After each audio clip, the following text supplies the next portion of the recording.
Hey guys, Matt here from Wrecked Brewery. Happy Homebrew Wednesday to you, everybody. It's just about over, but getting it in. It's been a very long day. Cheers.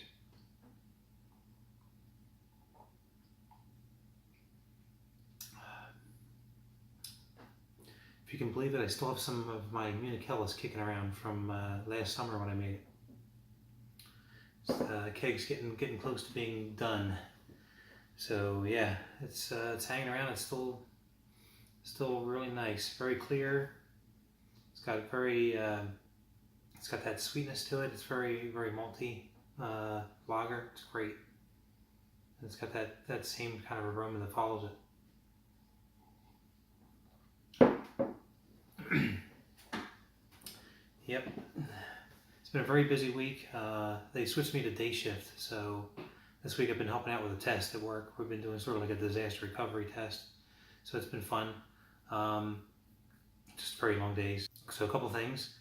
First and foremost, finally got the brew day going. Sunday I had my brew day for the Irish Car Bomb Stout, and as to be expected for some, not brewing for a few months, it it didn't go as smooth as I would have liked it to. It went fine in the end. Just a couple things kind of right off the bat. I forgot to put the flake oats into the mash until like almost halfway through it. So they didn't get to stay in there for the full hour. They were probably only in there for a half hour or so. I guess it's not a huge deal. It would have been nice to remember that I put them in a separate bag. But I was futzing around so much with the pH because this is the first time that I played around with pickling lime. Because I was using brew and water, just going around messing back and forth with the numbers and trying to keep my water profile.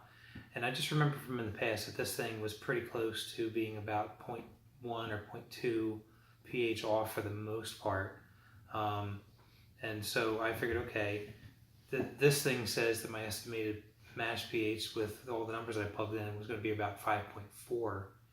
And so I figured, okay, cool. Well, that'll put me right around maybe 5.5 or so, and I'd be right in the ballpark. No, that pickling lime is pretty strong. So just out of curiosity, I checked the mash pH right before I threw it in there, and it was 5.27, which for a lot of your lighter beers, and probably even this beer would have been fine. But I just remember, just reading from a couple of sources that, stouts, they're good in that 5.5 range. So that's what I was trying to go for. And yeah, so I put the pickle lime in there that it suggested, and it said, 1.8 grams was going to get me up to the 5.4. Of course, these are predictions, I know that, but don't know these type of things till you really try them, I guess. And when I did that, it overshot. It was 5.71. So, good thing I have some lactic acid on hand, and I just put a little bit of that in there, enough to bring it down. I think it was 0.7 that I threw in there. That brought it down to 5.48, so I just rolled with that. Like, you know what? That's close enough. I'm not going to mess with it. So yeah, everything turned out fine. I actually this time forgot to adjust my sparge water. Normally I put a little bit of lactic acid in that just to bring it closer down to the mash pH so that it's not as harsh of a change going into the boil kettle. I actually forgot to mess with it. So so the 7.1 that went in there raised it. Not as much as I thought it would, after realizing, oh, I forgot to put that in there. So the boil kettle pH ended up being 5.55. So like, okay, at that point it was kind of whatever. It's not a dramatic change. It should be fine. Other than that, the brew day went pretty well. 1047 was the finished gravity, which is, I think it was shooting for a 1048 or 1049. So that turned out just good. So yeah, I just took plenty of notes just so I know for next time. Yeah, so back in the saddle again. I actually got the plans to brew the next thing already. I've had a number of requests from friends and coworkers to make a lemon shandy. I've never made anything like that before, so I got some grains and the hops and yeast and all for that too. So hopefully, while I'm still on day shift, tomorrow's my last day for the test that they're doing. So Friday, Saturday, Sunday, I'm actually off, and I don't have to switch back to night shift until next. I don't mind that. That's the ice maker. I don't have to switch back to night shift, back to work until next Thursday. So I'm probably going to stay on the day schedule for the next couple of days. Maybe if I can, I'll go ahead and sneak in another brew day while I have the time for it. A couple other quick things. I went ahead and rebuilt my faucets. I bought these, well, you'll see them in the overlay or the ending video, however I decide to throw this in here. But basically they sell these rebuild kits. I was just, I've had those Perlick faucets for 6 years now, actually. Haven't had really any trouble with them. Recently they started acting a little bit where you go to close them, and even though they close all the way, they form like a drip, and you kind of have to wiggle it a little bit and whatnot, I guess, to make it reseal so it stops dripping. And there was a couple of times now after I put that soda in there, I made a sarsaparilla last week for the kids. And there's been a couple of times where I've had a little bit of a puddle in the drip tray underneath when I've come around to take a look. So I'm like, okay, I'm not going to mess with this anymore.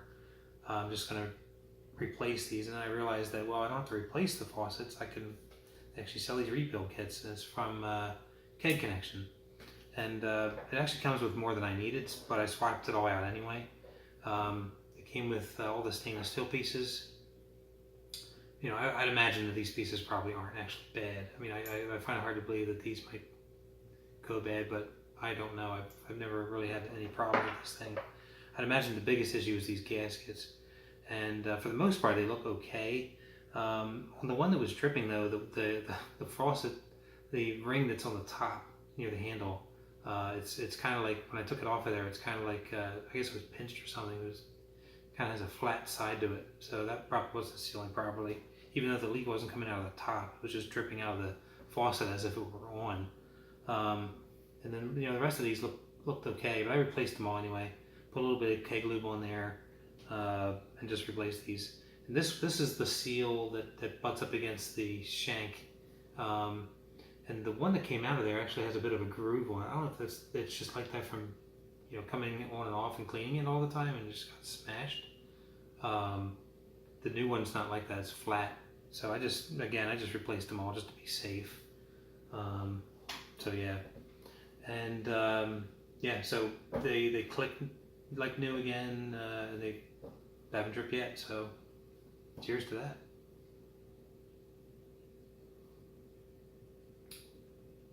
Hopefully I can get another 5 years out of it before it causes problems, because otherwise those Perlicks are great. They're awesome faucets.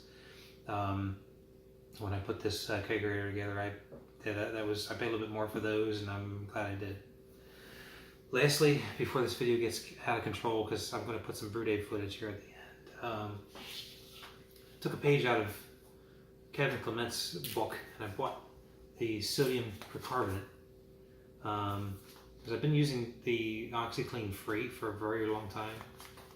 This stuff's actually pound for pound cheaper, and he seems to really like it. And it seems like this is what, a 5-pound bag. I actually bought 10, so I got 2 5s. So hopefully it should last. I forget how much is in the OxyClean. I don't think it's 5 pounds. I think it's probably just a couple. So yeah, I'm gonna give this a try. I mean, from everything I've read, it's pretty much OxyClean. So that's what I've been doing, and that's what I plan on continuing to do. Because PBW and some of those other professional brewing wash cleaners are pretty expensive. So yeah, thanks for the tip, Kevin. I'll definitely be giving this a try now. The OxyClean is just about finished in the tub that I have, so I'm going to go ahead and switch over to this stuff. Well, anyway, I'm going to stop talking so this video doesn't turn out to be 20 minutes, although at this point it might be. I'll do my best to kind of speed up and edit out some stuff. But yeah, have a happy Homebrew Wednesday, everybody, and I will see you next week. Enjoy the brew footage. Cheers.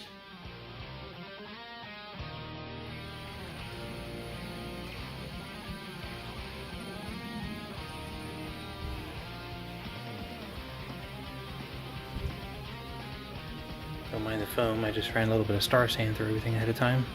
Just filling up the sparge water now. Mash water's in there. Same deal, just Star Sand everything before I started since it's been sitting for so long. Got the flame on, starting to heat up that mash water now. And there you go. Here's the remainder of the sparge water in there. Let's get going.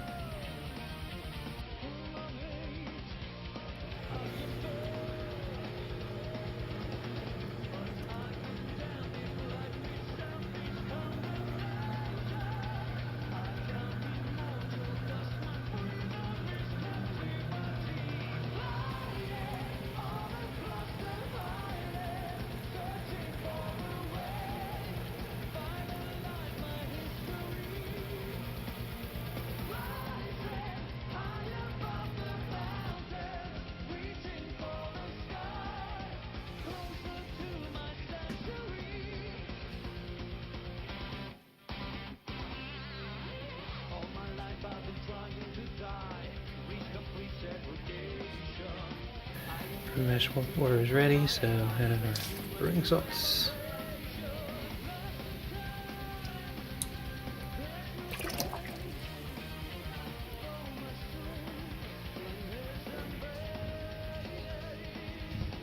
When I look at it at this angle, it doesn't look that bad.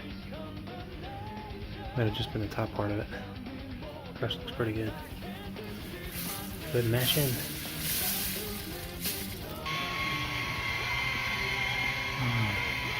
There we are, mashed in. Got the recirculating going here through the nice SS Brewtech sparge arm. So now a shot of it to flow correctly. Working real nice. And we're sitting at 153.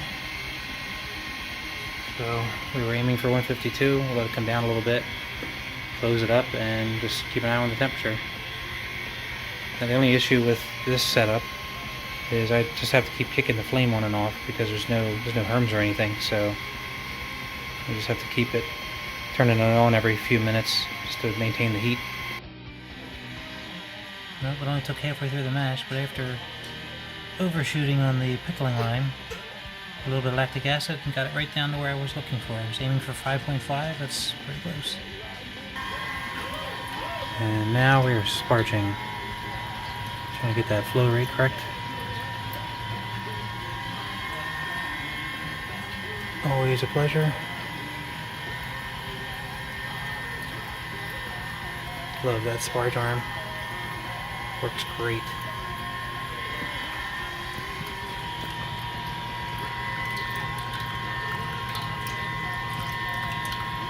That's up to Daddy.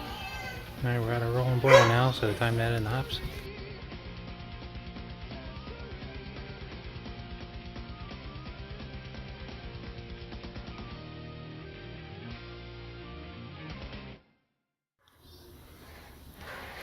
Halfway through the boil, look how chocolatey that looks.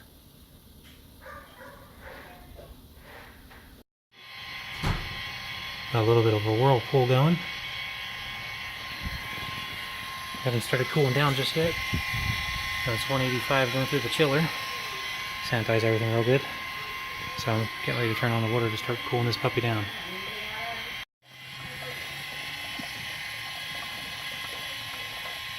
Putting into the fermenter now. Not what I wanted to see. Got a little bit of sludge that came through the plate chiller. We'll have to rinse that good back and forth after this is over.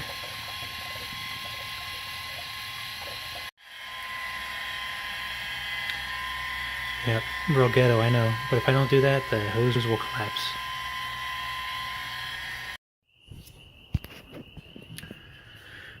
Well, even though the whirlpool didn't look too strong, it worked for the most part, so that's good.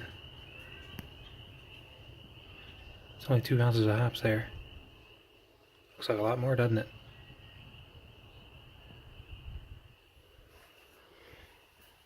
The fermenter's filled up. That's probably should be about 6, maybe 5.5, 6 gallons. Good to go. Just a quick shot of what I do for cleaning. I just run the some OxyClean through all the stuff first, through the pumps, both of the kettles and then through the chiller, and then I'll just go through and rinse it afterwards. And I'll probably just zap it with Star Sand, just run that through there for a minute or two, and then call it good. There's a shot at the finished product. I'm just waiting for it to cool down. It's probably good, but I'm just going to let it, while I'm cleaning up, let it drop the rest of the way, and then I'll go ahead and pitch the yeast. There we go. Still parked away for a couple of weeks. Still coming down. I have it set to 68, which would be plenty fine for this yeast. Irish ale yeast. Suggesting range of 65 to 72, so right in the middle.